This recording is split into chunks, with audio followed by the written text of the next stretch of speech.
I know from your last fundraise, at least when you close your seed, you close in like 3 weeks, which is incredibly quick for founders out there. Like I've talked to other founders who have closed in like 6 to 10 months. Like it can be a long process, a slog. Take me through how that came together so fast, because I think other founders would find that useful. Yeah. So something I did strategically when we first started Toucan is starting to build those relationships. So I mentioned our very ugly MVP when we first had it. That also, if you probably installed it, we broke your computer at that point. Not to that extent, but I started meeting with even Series A investors, like not even just pre-seed, seed, but also Series A, because I knew that building relationships is really key. If someone saw me sharing the big vision of Toucan and what this could be, but then 6 months from then saw me executing on every single thing that I said and more, that conversation then, when I would want to go out to raise capital, becomes easier. They know me now as a person. They know what we're building. They saw us execute to have like little dots around them. And that also helps speeds up conversations in general.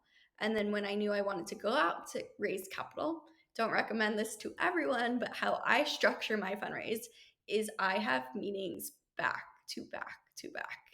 And why this is so hard is, like you mentioned, managing your energy could be really hard for a founder because especially early on, people are betting on you as a team and really the idea more than anything. So if someone is really critical, you kind of take it to heart more than others.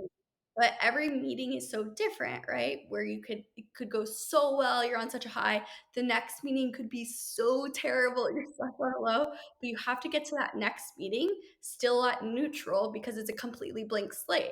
You have a whole new opportunity on your hands. But by doing it back to back, it allowed me to create momentum and get conversations moving faster than doing one here this week, one there that week, trickling it in here and there while I'm also building and doing a lot of other things.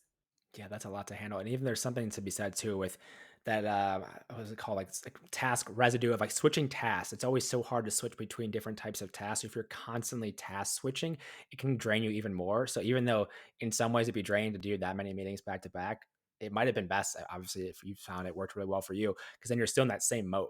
At least you're still in the same mode of pitching. You've done it, so you're not like, oh, I'm on this high and then like this lull of no meeting and something like that. So I think that's helpful to hear that side of things as well. And on that note too, I mean, with the investors you had on, like Baron Davis, Wonder Ventures, Halogen, obviously Vitalize, and a number of other ones, how are you targeting that in terms of who you're approaching and who you want to have on that cap table? There's always a mix of, one, you need capital, but you can be strategic with that as well. How did you approach it from that side of things as to who you want on your cap table at Toucan? Yeah. So a few different things here. First, of course, I use just plain old Google Docs of creating my own CRM there. Starting first with founders. So started first meeting with founders, getting into the groove of telling the story of Toucan. Also, other venture-backed founders know what questions investors are going to ask. So it can start helping me get in that rhythm, find out holes in my story, really iterate on that whole pitch, and then would ask them for warm intros. Now, once I would get the warm intros to VCs, I would not take the meeting right then. I would actually ask to push that meeting out 2 months from then, whenever I wanted to start my fundraise. And that's how I was able to set my schedule exactly how I wanted to, versus being at someone else's schedule. And I would also always send out the calendar invite because investors tend not to like sending out calendar invites anyways, but it also allows me to put people where I want them. But with investors, like when speaking with founders too, you'll get a handful of investor intros.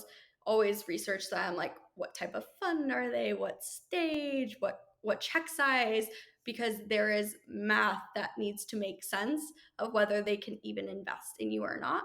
And then also doing your research of like, are they a lead investor? Are they a follow-on investor? You really need to nail down that lead before you bring on follow-on capital too, because you want that term sheet that then sets the terms for other investors to come in.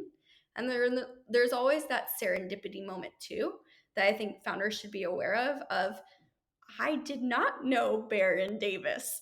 He is an amazing two-time NBA All-Star, and he found us on Twitter. But that wasn't an introduction I was actively seeking. It happened serendipitously, but making room for that within my calendar to make sure I'm able to take introductions or speak to people that I didn't plan for. And I think it's worth noting that our lead investor at that seed, GSV Ventures, I did not know GSV. They were not on my list to start with.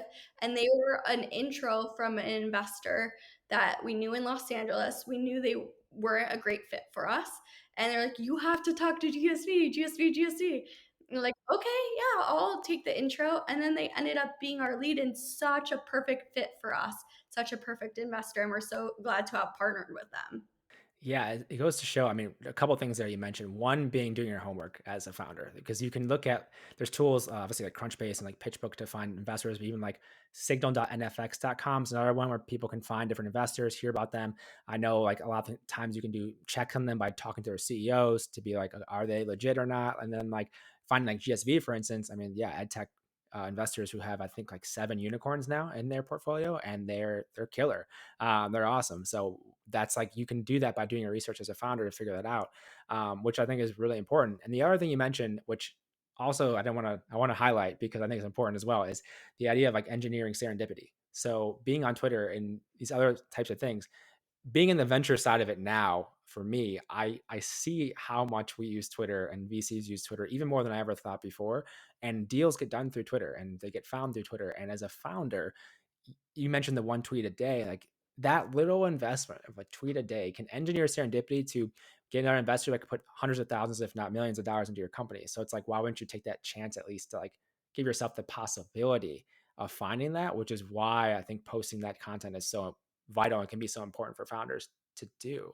Right? The ROI of just a few lines of text, like I can't even believe it. And I think you're right. Like founders don't realize that basically every investor is on Twitter. Like they are there, and even if they're not active, they're watching. Yeah, that's the thing.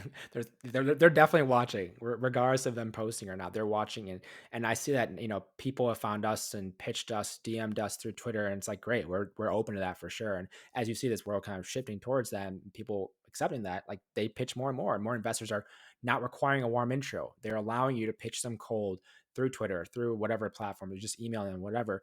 And that's gonna, I think, continue because if you want to have an advantage on the investor side, like you have to be open. Otherwise, you're going to miss out on some things that could truly be gems. Which I think is important for founders to kind of understand that as you're building your company and thinking about who you're going to pitch and everything too. It's like, yeah, shoot your shot, try for any company. Really, cold emails, cold DMs. Like you gotta try, and if that doesn't work, like try another way, or maybe a different partner, or try to work a founder or a founder that's on their portfolio. But cold emails and cold DMs are really magical.